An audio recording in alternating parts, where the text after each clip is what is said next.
Hi, hello, welcome back to my YouTube channel, Priya's Fascinate World.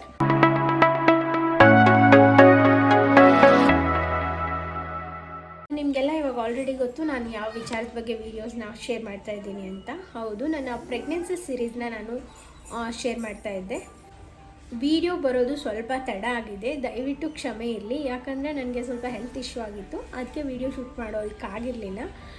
So ನಾನು video upload ಮಾಡೋದಕ್ಕೆ late ಆಯಿತು. ಇಲ್ಲಿ ನನ್ನ ಡ್ಯೂ ಡೇಟ್ ಬಂದುಬಿಟ್ಟು ಜೂನ್ 3ಕ್ಕೆ ಕೊಟ್ಟಿದ್ದರು. ಜೂನ್ 3ಕ್ಕೆ ಬಂದುಬಿಟ್ಟು ಅಡ್ಮಿಟ್ ಆಗೋದಕ್ಕೆ ಹೇಳಿದರು. ನಾನು ಆವತ್ತೇ ಹೋಗಿ ಅಡ್ಮಿಟ್ ಆಗಿದೆ. ಬಟ್ ನನಗೆ ಅವತ್ತು ಲೇಬರ್ ಪೇನ್ ಇನ್ನೂ ಸ್ಟಾರ್ಟ್ ಆಗಿರಲಿಲ್ಲ. ಡಾಕ್ಟ್ರ್ ಅಡ್ಮಿಟ್ ಮಾಡಿಕೊಂಡ್ರು. 2 ಡೇಸ್ ವೆಯ್ಟ್ ಮಾಡೋಣ, ಲೇಬರ್ ಪೇನ್ ಸ್ಟಾರ್ಟ್ ಆಗ್ಬೋದು, ಅಲ್ಲಿವರೆಗೂ ನೋಡೋಣ ಅಂತ ಹೇಳಿದರು. ಬಟ್ ನಾನು ಅಡ್ಮಿಟ್ ಆಗಿ 4 ದಿನ ಕಳೆದ್ರೂ ನನಗೆ ಲೇಬರ್ ಪೇನ್ ಸ್ಟಾರ್ಟ್ ಆಗೋ ಯಾವ ಲಕ್ಷಣವೂ ಕಾಣಿಸ್ಲಿಲ್ಲ. ಸೊ ಡಾಕ್ಟ್ರು ಪಿಲ್ಸು ಮತ್ತು ಇಂಜೆಕ್ಷನ್ ಮೇಲೆ ಪೇನ್ ಬರ್ಸೋಕ್ಕೆ ನೋಡೋಣ, ಟ್ರೈ ಮಾಡೋಣ ಅಂತ ಹೇಳಿದರು. ಬಟ್ ನಾವು ಬೇಡ ಅಂತ ಹೇಳಿದ್ವಿ. ಆ್ಯಕ್ಚುಲಿ ನನಗೆ ನ್ಯಾಚುರಲಾಗಿ ಪೇನ್ ಬರೋ ಥರ ಇದ್ದಿದ್ರೆ ನಾನು ನಾರ್ಮಲ್ ಡೆಲಿವರಿಗೆ ರೆಡಿ ಇದ್ದೆ. ಬಟ್ ನ್ಯಾಚುರಲಾಗಿ ನಂಗೆ ಪೇನ್ ಸ್ಟಾರ್ಟ್ ಆಗಲಿಲ್ಲ. ಸೊ ನನಗೆ ಇಂಜೆಕ್ಷನ್ ಮತ್ತು ಪಿಲ್ಸ್ ಮೇಲೆ ಪೇನ್ ಬೇಡ ಅಂತ ನಾನು ಡಿಸೈಡ್ ಆಗಿಬಿಟ್ಟಿದ್ದೆ. ಸೊ ನಮ್ಮ ಮನೆಯವರೆಲ್ಲರೂ ಒಪ್ಪಿಗೆ ಮೇಲೆ ಡಾಕ್ಟ್ರಿಗೆ ಹೇಳಿದ್ವಿ, ನಾವು ಸೆಕ್ಷನ್ಗೆ ರೆಡಿ ಇದ್ದೀವಿ, ನಾರ್ಮಲ್ ಡೆಲಿವರಿ ಬೇಡ, ಸೆಕ್ಷನ್ ಮಾಡಿಬಿಡಿ ಅಂತ ಹೇಳಿದ್ವಿ. ಸೊ ನನಗೆ 9 ತಿಂಗಳು 9 ದಿನ ಮುಗಿದು 10ನೇ ದಿನಕ್ಕೆ ಡೆಲಿವರಿ ಆಯಿತು. ಅಂದರೆ ಜೂನ್ 7 ಬೆಳಗ್ಗೆ 11 ಗಂಟೆ 20 ನಿಮಿಷಕ್ಕೆ ನನ್ನ ಮಗ ಹುಟ್ಟಿದಾಗ ಲಿಟ್ರಲಿ ಅವ್ನು ಮೊದಲನೇ ಅಳು ಕೇಳಿದಾಗಂತೂ ನನಗೆ ಒಂಥರ ಆಕಾಶನ ಕೈಗೆ ಸಿಕ್ತು ಅನ್ನೋ ಅಷ್ಟು ಖುಷಿ ಆಯಿತು. ಆ್ಯಕ್ಚುಲಿ ಪಕ್ಕ ಬಂದು ಹಿಡಿದಾಗ ಅವ್ನು ತಂದು ತೋರಿಸಿದಾಗ ನಾನು ಲಿಟ್ರಲಿ ತುಂಬ ಹತ್ಬಿಟ್ಟಿದ್ದೆ. ಆ್ಯಕ್ಚುಲಿ ಅವತ್ತು ನಮ್ಮ ಮನೇಲಿ ನಾನು ಸಣ್ಣ ಮಕ್ಕಳಲ್ಲಿ ನಾನೇ ದೊಡ್ಡವಳು ಆ್ಯಕ್ಚುಲಿ, ಆಯಿತಾ. ಸೊ ನನ್ನ ಮಗ ನಮ್ಮ ಮನೇಲಿ ಮೊದಲನೇ ಮರಿ ಮೊಮ್ಮಗ. ನಮ್ಮ ಮನೇಲಿ ಪ್ರತಿಯೊಬ್ಬರೂ ಖುಷಿಗೆ ಹತ್ಬಿಟ್ಟಿದ್ರು. ಆ್ಯಕ್ಚುಲಿ ಎಲ್ಲರೂ ಹತ್ತಿದ್ದಾರೆ ಅಂತಲೇ ಹೇಳ್ಬೋದು.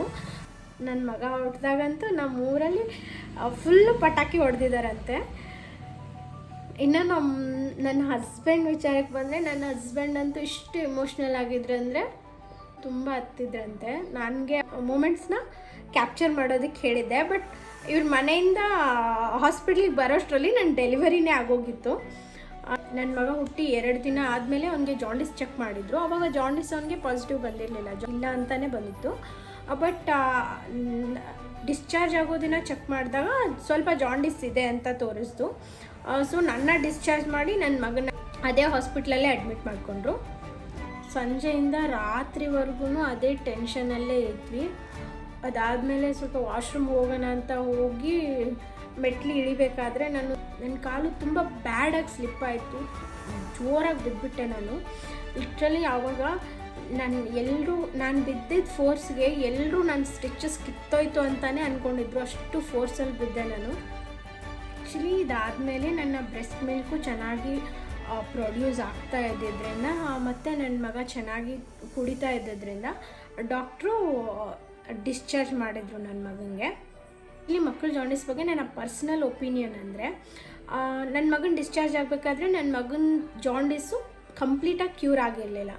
ಬಟ್ ಆವಾಗ ಮಕ್ಕಳಿಗೆ ಏನು ಇಂಪಾರ್ಟೆಂಟ್ ಆಗಿರುತ್ತೆ ಅಂದರೆ ಮೇಯ್ನ್ಲಿ ಮದರ್ಸ್ ಬ್ರೆಸ್ಟ್ ಮಿಲ್ಕ್ ತುಂಬ ಅಂದರೆ ತುಂಬ ಇಂಪಾರ್ಟೆಂಟ್ ಆಗಿರುತ್ತೆ. ತಾಯಿ ಹಾಲು ಮಾತ್ರ ಜಾಂಡಿಸ್ನ ಕ್ಯೂರ್ ಮಾಡೋದಕ್ಕೆ ಸಾಧ್ಯ ಅಂತಲೇ ಹೇಳ್ಬೋದು. ನನ್ನ ಮಗನ ವಿಚಾರದಲ್ಲಿ ಇದು ನಿಜ ಆಯಿತು. ಡಿಸ್ಚಾರ್ಜ್ ಮಾಡ್ಕೊಂಡು ಮನೆಗೆ ಬಂದು 1 ವಾರದೊಳಗಡೆ ಅವ್ನ ಜಾಂಡಿಸ್ ಕ್ಲಿಯರ್ ಆಯಿತು. ನನ್ನ ಡೆಲಿವರಿ ಆಗಿದ್ದು ಬಂದುಬಿಟ್ಟು ದಾವಣಗೆರೆಯಲ್ಲಿ. ಡೆಲಿವರಿ ಆಗಿದ್ಮೇಲೆ ಒಂದು 9ನೇ ದಿನಕ್ಕೆ ನಾನು ಇಲ್ಲಿಗೆ ಬಂದೆ.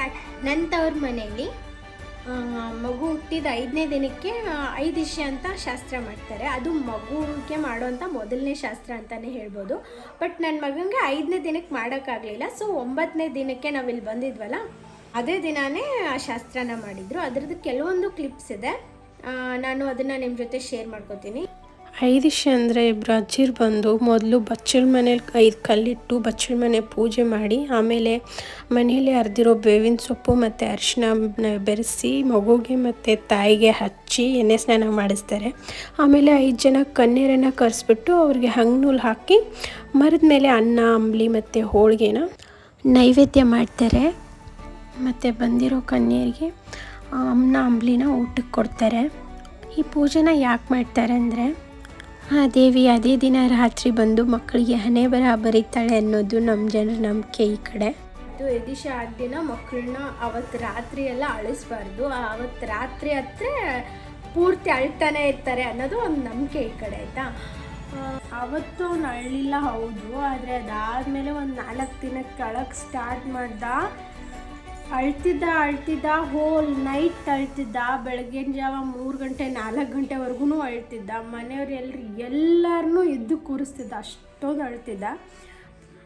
ಅದಾದಮೇಲೆ ಅವನೇ ಸರಿ ಹೋದ, ಚೆನ್ನಾಗಿ ನಿದ್ದೆ ಮಾಡೋಕ್ಕೆ ಸ್ಟಾರ್ಟ್ ಮಾಡ್ದೆ. ಸೊ ಅದಾದಮೇಲಿಂದ ಅಂತೂ ನನಗೆ ಲಿಟ್ರಲಿ ನನಗೆ ನನ್ನ ಡೆಲಿವರಿ ಆಗಿದೆ, ರಾತ್ರಿ ಎಲ್ಲ ನಿದ್ದೆ ತಪ್ಪಬೇಕು ಅದು ಇದು ಅಂತ ಏನೂ ಫೀಲೇ ಆಗಲಿಲ್ಲ. ಯಾಕೆ ನನ್ನ ಮಗ ರಾತ್ರಿ ಪೂರ್ತಿ ಮಲಗ್ತಾ ಇದ್ದ, ನಾನೇ ಗಂಟೆಗೆ ಎದ್ಬಿಟ್ಟು ಹಾಲು ಕುಡಿಸ್ತಾ ಇದ್ದೆ. ಒಂದು ಅದಾದಮೇಲಿಂದ ಏನು ಕಿರಿಕಿರಿ ಅನ್ನೋದೇ ಇರಲಿಲ್ಲ. ಈ ವ್ಲಾಗಲ್ಲಿ ನಥಿಂಗ್ ಸ್ಪೆಷಲ್ ಅಂತಲೇ ಹೇಳ್ಬೋದು, ಎಲ್ಲರೂ ಲೈಫಲ್ಲೂ ಆಗೋವಂಥ ಕ್ಯಾಜುವಲ್ ಎಕ್ಸ್ಪೀರಿಯನ್ಸ್ನೇ ನಾನು ನಿಮ್ಮ ಜೊತೆ ಶೇರ್ ಮಾಡಿರೋದು.